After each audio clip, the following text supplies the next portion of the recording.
Kumusta po tayong lahat? Have a blessed happy weekend nga pala sa ating lahat.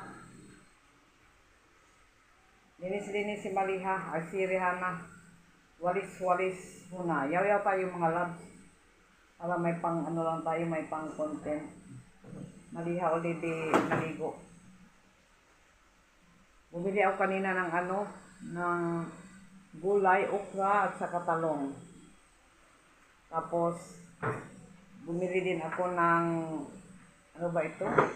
Guava. Dahil ngayon medyo hindi gaano maulan. Uso ngayon dito mga loves ang ito nga pala, ito ang towel nila dito. Yung traditional towel nila dito ito. It is called gamsa. Gamsa ni Hani. Isa ako ng phone dahil na full memory yung phone ko. Kay Rihanna ito phone.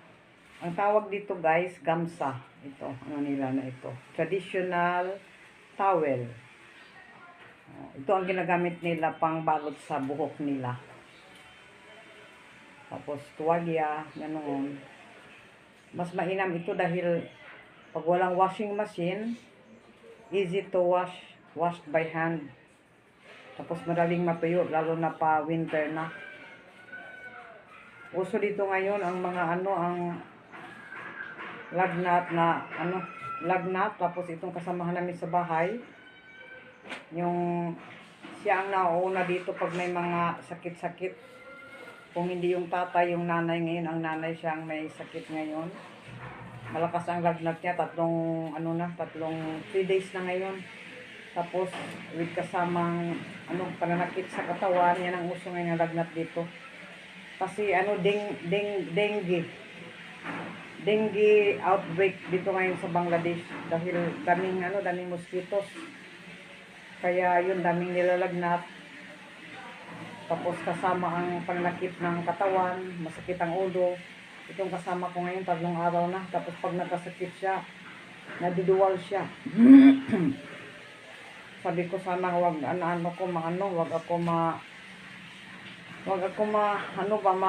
magkasakit ng ganyan dahil ang mga bata sino ang mga bata kapag luto, sino ang mamalengke. Yan ang problema pag nakakasakit ako. Walang namamalengke sa kanila, may mga asawa naman sila. So okay lang sa kanila kung magkasakit. Kaya ganoon. Bumili din na kanina ng gamot ko. Ubos na yung maintenance. Binilhan ko sila ng for allergy. Dahil naghatsi-hatsi yung mga girls. Dahil umuwi kami dito last Wednesday ba tayo dumating? Yeah. Yung maulan. So naulanan kami, naambunan kami ni Rihanna. So hatsing-hatsing kaunti. Pero ako alhamdulillah guys, I'm okay. Pray nyo lang ako mga loves na maging okay ang katawan ni Miss Biuda. Dahil alam nyo na, nag-iisa lang tayo dito. Solo flight. Walang katuwang. So yun lang talaga ang pinipray ko, good health ko at good health ng mga anak ko, mga bata, mga girls. At for safety namin, yun ang importante. Pinaka-importante yun, yung good health at safety namin.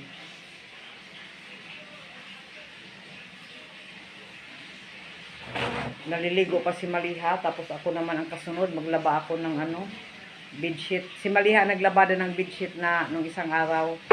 Tapos may isang bedsheet kasi kami dito, yung bedsheet namin na may bedsheet kami dito mga loves for morning.